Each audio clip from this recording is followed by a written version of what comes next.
The glass doors of Hamilton Crest Bank slid open, releasing a cool gust of air that cut through the summer heat.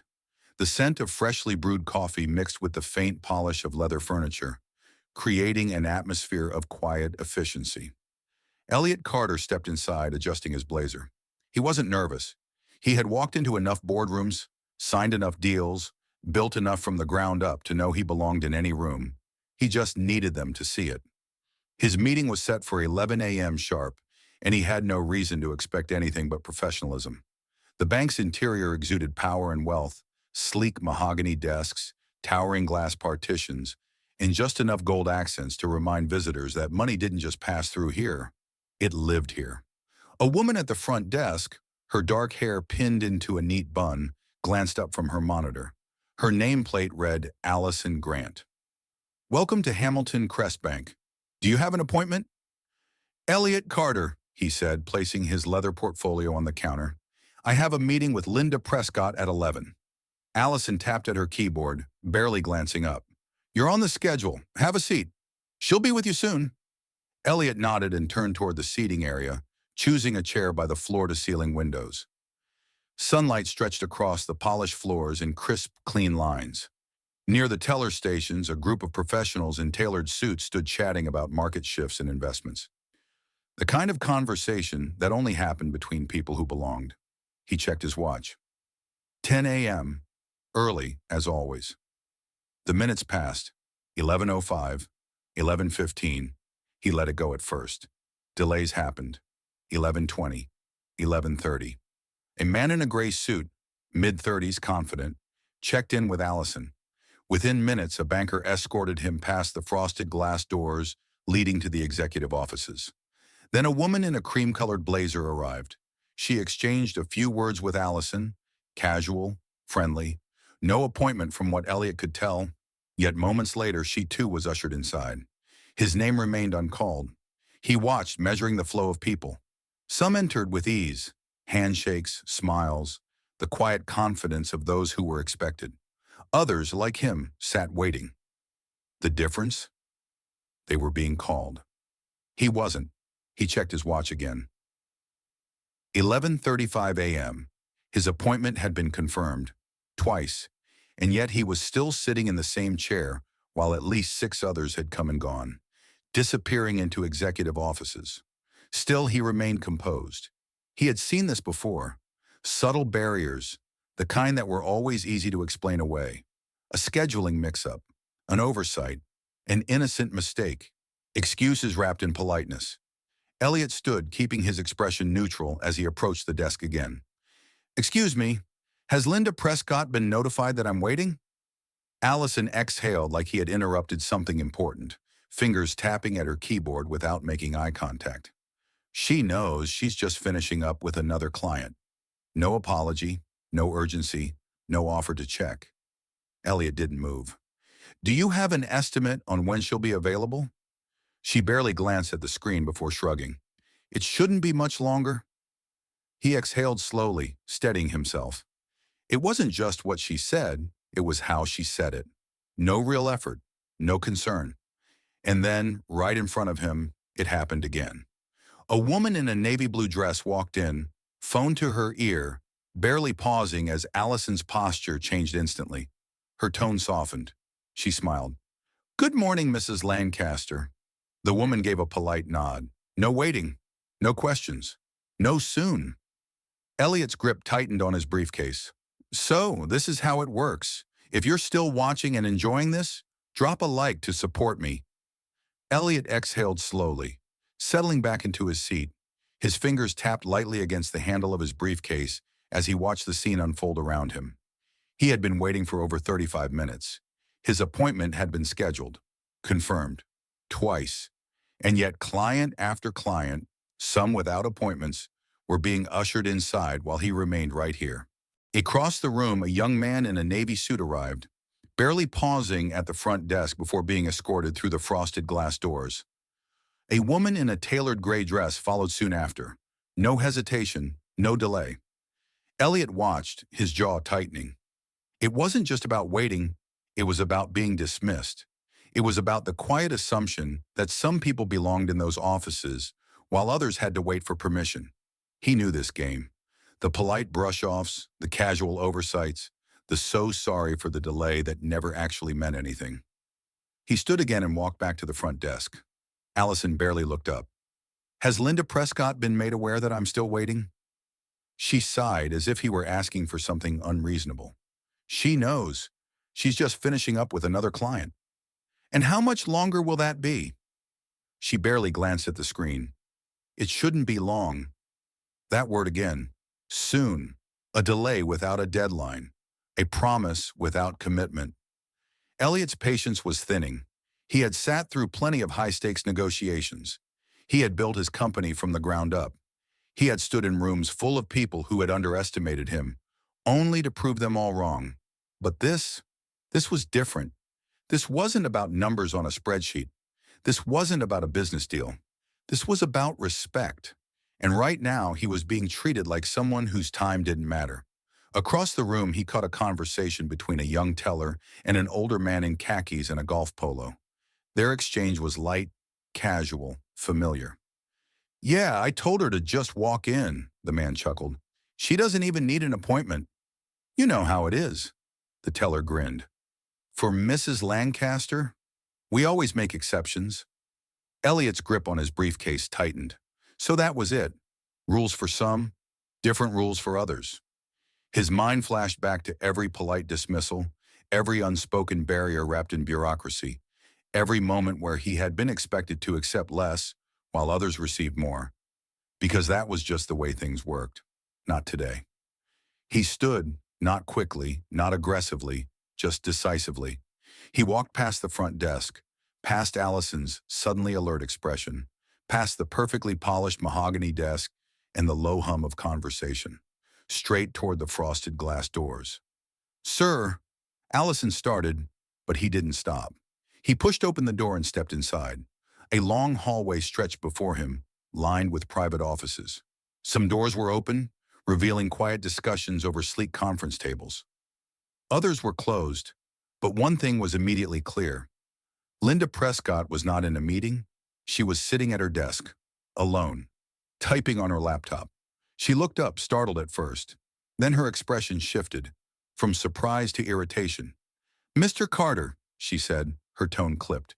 "You should have waited to be called." Elliot met her gaze evenly. "I did wait." Her fingers hovered over her keyboard, lips pressing into a thin line. "Please take a seat," she finally said. Elliot sat, not because she allowed him to, but because he chose to. He watched as she shifted uncomfortably, adjusting a stack of papers that didn't really need adjusting. "I apologize for the delay," she said, forcing a polite smile. "We've been extremely busy today." Elliot let the words hang in the air. "Busy?" he repeated. He had watched at least 6 people be ushered inside while he sat in that lobby for over an hour. He had listened to tellers joke about exceptions being made. Were they busy? "Because I counted a few clients who didn't have to wait at all," he said, his tone calm but firm. "Some of them didn't even have appointments." Linda's lips pressed into a thinner line. "I assure you, Mr. Carter, that wasn't intentional," she said smoothly. "There must have been a miscommunication."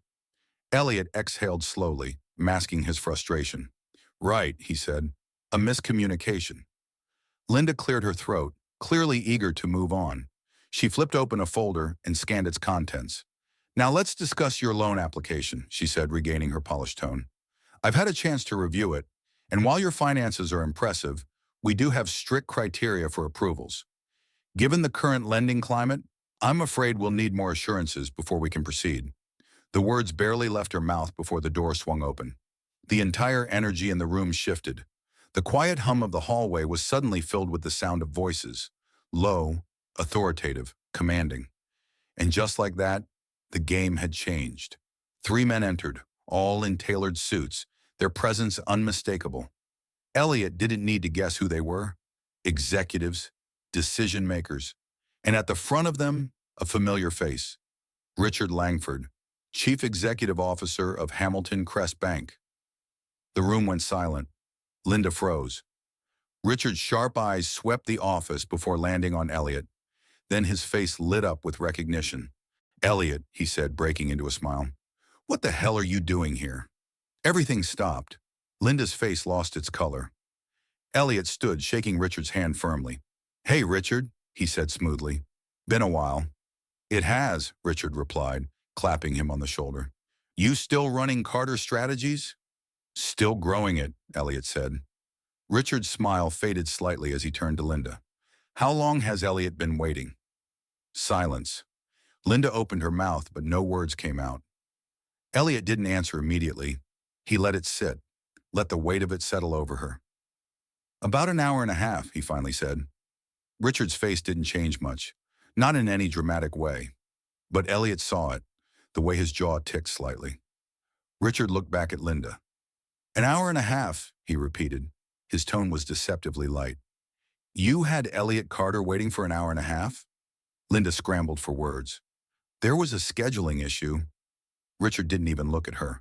His attention was still on Elliot. You should have called me directly, he said. I would have made sure you were taken care of. Elliot smiled slightly. Didn't think I needed to. Linda's entire posture shifted, and in that moment she realized everything had just changed. Linda looked like she had swallowed glass. The room was silent, but the tension crackled like electricity. Richard Langford, CEO of Hamilton Crest Bank, didn't raise his voice. He didn't need to. The weight of his presence alone was enough to shift the balance of power. Linda sat frozen, hands clenched into tight fists before she forced them to relax. There was a scheduling issue, she tried again. Richard's expression remained unreadable. I see, he said. His voice was even, but Elliot caught the way his jaw tightened. He let the moment stretch just long enough before he spoke. You should step outside for a moment, Richard said, his tone final. Linda hesitated, just for a fraction of a second, then stood stiffly and exited the office without another word. The door clicked shut behind her. The tension lingered. Richard shook his head, exhaling slowly as he turned back to Elliot. I don't know what happened here, he said, but I guarantee it won't happen again. Elliot leaned back slightly, watching him. Why? He asked. Richard let out a short, humorless chuckle. Because this is the kind of thing that wrecks reputations, he said. We've worked too damn hard to build this institution's credibility, and now I have to clean up a mess I didn't even know existed. One of the executives standing near the door shifted uncomfortably. Richard turned to him. Make sure Linda is off the floor immediately, he said. We'll have a conversation later. The executive gave a quick nod and disappeared down the hall. Elliot sat quietly, measuring the moment. Richard's reaction wasn't about fairness. It wasn't even about making things right. It was about control, damage control. This wasn't just a customer service issue. It was a liability, a problem that, if handled incorrectly, could ripple outward. Elliot wasn't just some walk-in client. He had built a multi-million-dollar consulting firm from the ground up. His reputation carried weight. He knew people who trusted his word. And now he had a story. Richard sat back in his chair, steepling his fingers. Tell me what happened, he said. Elliot didn't hold back. He told him everything. The appointment, the wait, watching others be taken in before him, the way Allison dismissed him at the front desk, the way Linda ignored him, brushing him off like he was just another name on a list. Richard listened, his expression unreadable. The other two executives did the same. When Elliot finished, silence stretched for a beat. Then Richard exhaled. I appreciate you telling me this, he said, and I'll be honest, I'm pissed. Elliot raised an eyebrow. Richard leaned forward, his hands clasped. This is the kind of gatekeeping bullshit that destroys trust, he said. We built this bank's reputation on relationships, the idea that we treat all clients with the same level of respect. And now I find out that my own damn staff is making decisions about who gets access and who doesn't. His voice never rose, but the frustration simmered beneath the surface. Elliot let it sit, saying nothing. He knew Richard wasn't really speaking to him. He was working through the fallout, calculating exactly how big of a mess this was. Richard turned to the remaining executive in the room. The loan application Carter submitted, he said. I assume it was solid? Elliot tapped his briefcase. See for yourself. Richard took the folder and flipped through it. He barely made it through the first few pages before shaking his head. This shouldn't have even been a question, he muttered, a glance at his executive. Fast track it. I want an approval on my desk by end of day. Elliot raised an eyebrow. Just like that? Richard met his gaze. You should have had it 2 hours ago, he said. I'm fixing the mistake. Elliot studied him for a long moment. He wasn't naive. This wasn't about justice. It wasn't about apologizing. It was about making sure the story ended here, inside this office, before it had a chance to bleed into places Richard didn't want it to reach. And Elliot? Elliot understood that game better than anyone. Still, he wasn't about to let Richard off that easy. I'll accept the approval, Elliot said, standing, but fixing this for me doesn't fix the real issue. Richard's expression didn't change, but something flickered in his eyes. We'll be having a long conversation about that, he said. Elliot picked up his briefcase, nodding once before heading for the door. But before he left, he made sure to meet Allison's gaze one last time. She wasn't nearly as confident now. When Elliot stepped outside, the summer heat pressed against his skin. The bank's pristine exterior gleamed under the midday sun, but inside the cracks had already formed. Because this wasn't just about a loan. It wasn't even just about Linda.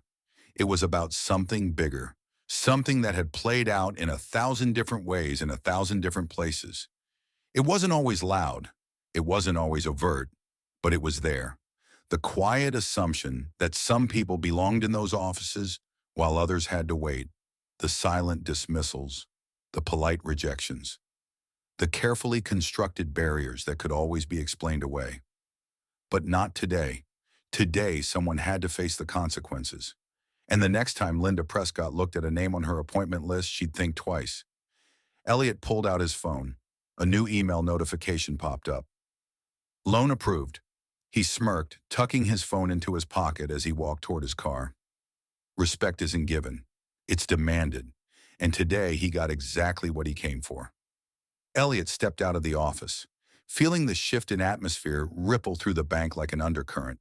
Behind him, Linda Prescott had vanished, her presence erased from the executive floor in a matter of minutes. The rules of the game had changed.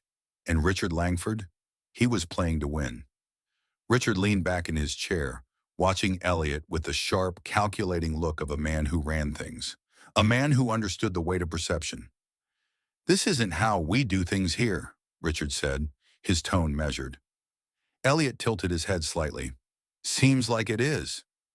Richard didn't argue, didn't try to spin it, because men like him, men at the top, knew when something had gone wrong. And right now, Richard was doing the math, calculating the cost of this mistake. Elliot said nothing, letting him sit in it. Finally, Richard exhaled, his hands steepled in front of him. Tell me what happened, he said. Elliot didn't sugarcoat it. He told him everything. The appointment, the wait, watching others be taken in before him, the way Allison had brushed him off at the front desk, the way Linda had ignored him like he was just another name on a list. Richard didn't interrupt. Neither did the two executives standing behind him, their arms crossed, listening just as intently. When Elliot finished, silence stretched between them. Then Richard let out a breath. I appreciate you telling me this, he said. And I'll be honest, I'm pissed. Elliot leaned back slightly. Why? Richard let out a short, humorless chuckle. Because this is the kind of gatekeeping nonsense that destroys trust, he said. We built this bank's reputation on relationships, on treating every client with the same level of respect.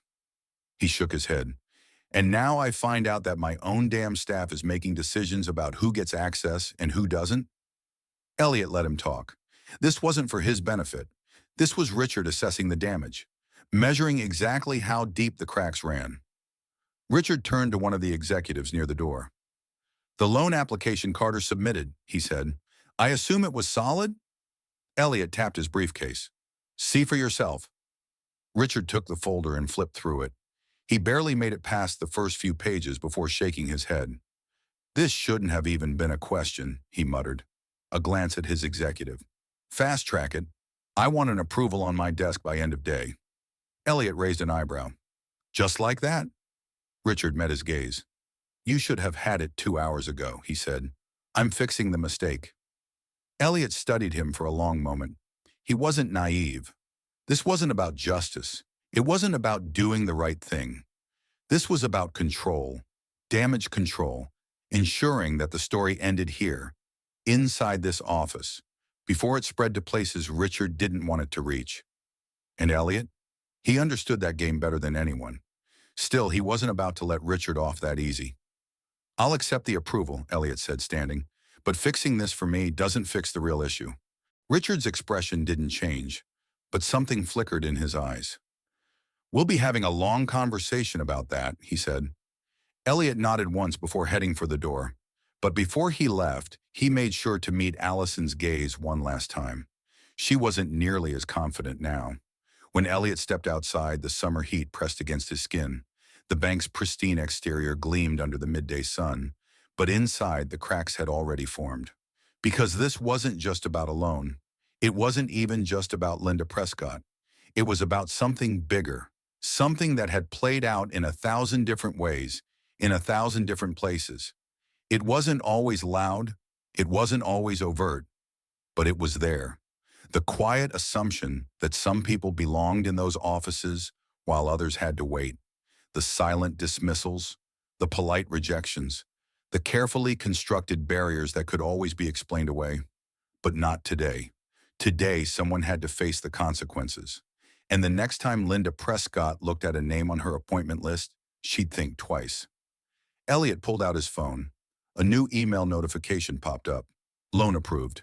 He smirked, tucking his phone into his pocket as he walked toward his car. Respect isn't given, it's demanded, and today he got exactly what he came for. Elliot walked down the steps of Hamilton Crest Bank, the heat of the afternoon sun settling against his shoulders. The world outside carried on as if nothing had happened. Cars moving steadily along the street, pedestrians wrapped up in their own business. But inside those glass doors, everything had changed. He checked his phone. The notification was still there. Loan approved. He had no doubt it would be finalized by the end of the day. Not because they wanted to, because they had to. Elliot tucked his phone into his pocket, exhaling slowly. This wasn't about a loan. It was never just about a loan. It was about being seen, about being valued, and about what happens when people decide some are worth more than others. Richard Langford knew it. That's why he had stepped in the way he did. That's why Linda Prescott had been removed before she even had a chance to argue. The damage had already been done. This wasn't about fairness. It wasn't about making things right. It was about perception, about control, about making sure this moment never left that office. And Elliot understood that game better than anyone. He had spent his entire career navigating rooms like that. He had watched people like Linda Prescott wield small power as if it was absolute, deciding who got access, who got attention, and who was made to wait. And he had learned long ago, if you don't demand respect, you don't get it. That was the real lesson. The people in that bank, the ones who had walked past him, who had been ushered in ahead of him, they hadn't been better clients, better prospects, or even more valuable to the bank. They had just been given access. No questions, no waiting, no proving their worth. Because in places like that, some people don't have to ask to be taken seriously. Elliot knew that wasn't unique to Hamilton Crest Bank. It happened everywhere. In offices, boardrooms, business deals. It was in the way a receptionist made eye contact with one person but not another. The way a waiter lingered at one table but rushed through the next. The way opportunities were handed to some and held just out of reach for others. It was subtle. It was polite.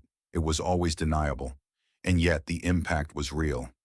Elliot had waited an hour and a half, not because his time was less valuable, but because someone had decided he could wait, because they had assumed he wouldn't push back, that he would sit quietly, accept the excuses, and let it go.